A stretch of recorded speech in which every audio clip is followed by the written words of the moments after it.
Hey everybody, it's Ian the Off Kilter Crafter. I hope you're having a great day today. I've put everything into super mode here because, I tried a technique for this card and it just didn't work out. What I'm doing is I'm putting together a card for an art show, a staff art show that we had up at work, and I wanted it to be technical because I do work at a science museum, but it also needed to incorporate nature. And I was running out of time to get this card together and really needed to finish it up. So I don't work very well under pressure.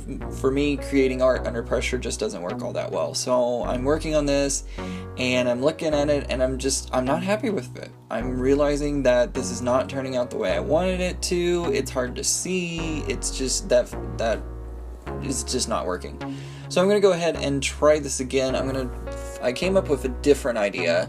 This is actually some of the wall panels on the museum that I work at, and I thought it would be cool to incorporate the pattern of the wall pattern and shape and look into the actual artwork.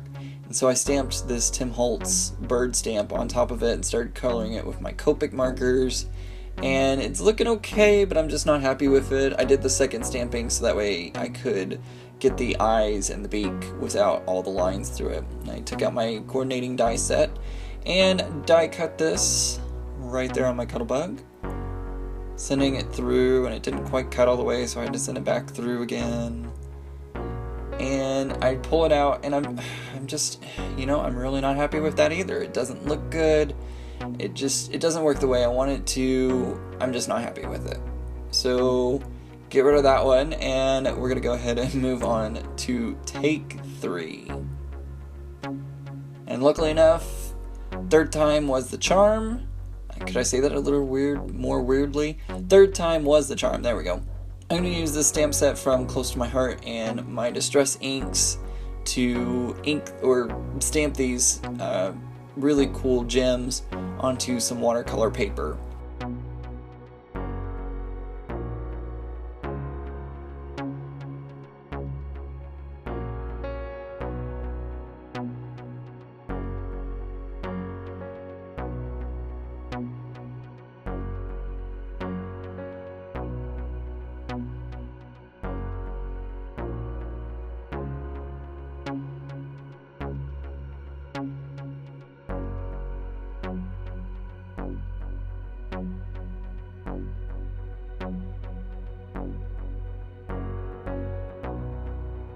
Once I did that, I misted the paper with just some regular water in a spray bottle and kind of made the colors run. They didn't run as much as I had anticipated them. I was hoping they would run a little bit more. The red went crazy, of course, but the other colors just didn't really seem to move at all. So then I'm taking this Shine On sentiment from the stamp set, and I'm going into Cricut Design Space on my iPad, and I'm actually selecting the little diamond shape, or I don't even know exactly what shape that is, and I'm gonna go ahead and cut that out on my Cricut and then use the coordinating stamp to stamp on it. And of course I get it a little off kilter, can never put on a stamp correctly unless I'm using my MISTI.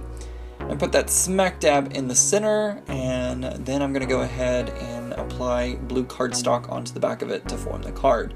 Now here in this shot you'll see that the sentiment piece is actually covered with glossy accents. I wanted it to reflect the gems and have a little bit of shine to it as well. And I gotta show you this. This was one of my favorite pieces in the art show. Love these little beakers and science tools that was crocheted. It is just adorable. It was one of my favorite pieces in the staff art show, and it was really cool to see everybody's work. Alright guys, until next week, remember, keep it off kilter. Bye!